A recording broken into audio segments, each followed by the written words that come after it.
السلام علیکم حضور. وعلیکم السلام.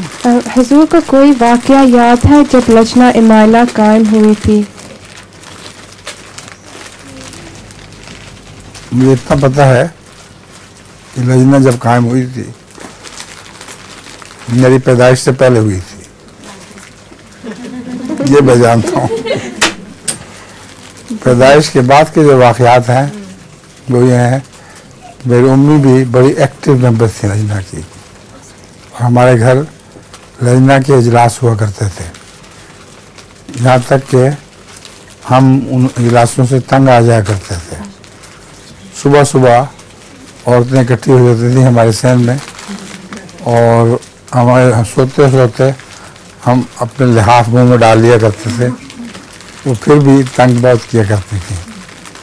اور ہفتے کا دن جب وہ اجلاس ہوتے تھے لجنہ کے، وہ ہمارے لیے سب سے بڑا عذاب کا دن تھا. تو لجنہ کے جو ہنگامے تھے ان میں بچپن میں تو ہمیں تکلیف ہی ہوتی تھی، اور بڑے ہو کے ہم نے دیکھا کہ اس کے نتیجے میں خدا کے فضل سے ہمارے گھر کافی رونق ہوا کرتی تھی. یہاں تک کہ باقاعدہ وہاں نمازیں بھی ہوا کرتی تھیں عورتوں کی. مجھے یاد ہے استانی میمونہ مرحومہ وہ نماز پڑھایا کرتی تھی، اور ہم دیکھا کرتے تھے ماشاءاللہ کہ بہت دور دور سے عورتیں آ کر ان کے پیچھے نماز پڑھا کرتی تھیں.